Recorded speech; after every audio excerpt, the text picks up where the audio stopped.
That's fine. Whenever you're ready. Today I'm introducing Liam Dwyer, and I'm going to ask him a few questions about his life and his thoughts on life.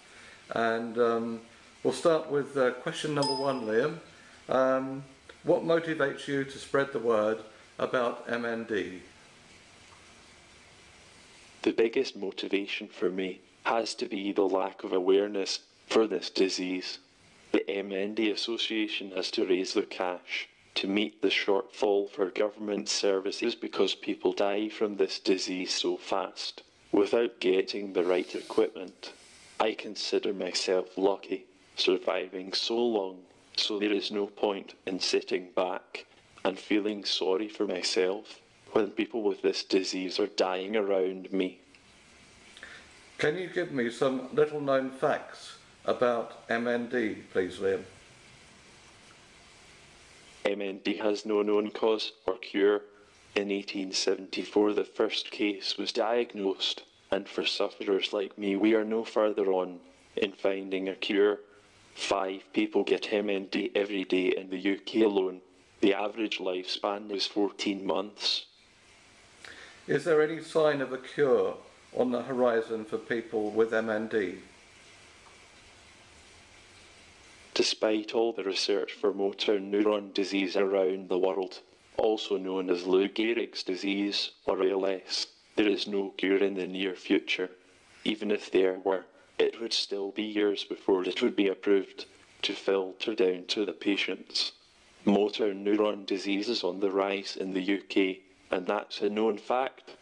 What research needs is a cash injection from the government before it becomes more widespread, not alone in the UK, but all over the world.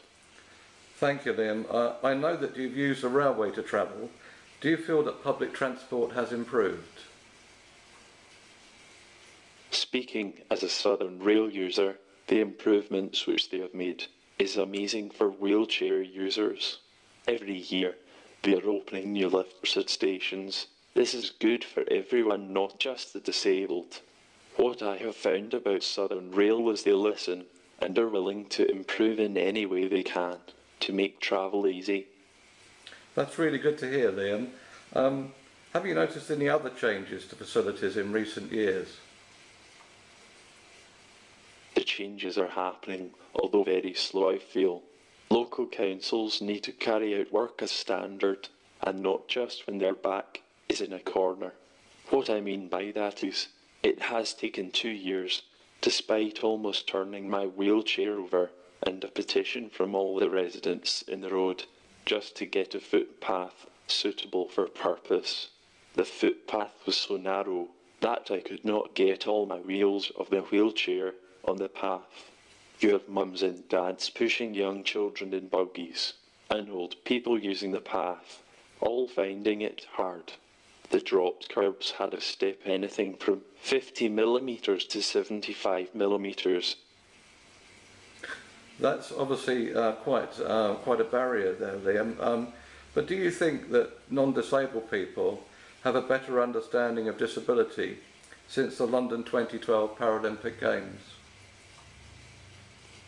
Every bit of awareness for disabilities is welcome as far as I am concerned. I personally think that the Paralympic Games open people's eyes, but unless we keep disability in the foreground, people seem to forget how hard it is for the disabled. That's true. And I gather you took a holiday recently. How accessible was it, Liam? I have always rated London for accessibility, but my first visit to Barcelona this year would put London to shame. Access around the city was made so easy, with good access to all areas in general. The only complaint that I would have about Barcelona is their toilets are too low and the lack of wheelchair-friendly toilets are few. The number of hotels set up for wheelchair users are limited. The trams, metro and buses are amazing. I would guess that 95 to 97% of the metro stops were wheelchair accessible. A lot of people don't have good reports for budget airlines, but the service we got from EasyJet at Gatwick Airport and at Barcelona Airport from the ground crew and staff was amazing. That's really good, Liam. It's nice to hear that, and really positive news. If I could ask you, in your life, who are your role models, please? As such, I don't have any role models, but I do admire Professor Stephen Hawking. Living with motor neuron disease for so long, a body feeling leaving you with a perfect mind is so hard. Thank you, Liam. I can understand that. What bit of advice, though, would you offer someone else based on the experience of your own life? Live life to the full. Don't sit back and say, I wish I had done that. I can count on one hand the days off sick from work in my working career, and now I got a terminal disease. No one knows what's around the corner for us in life. Thank you very much indeed, Liam, for sharing your thoughts on that. That's very, very helpful. Do appreciate that. Thank you.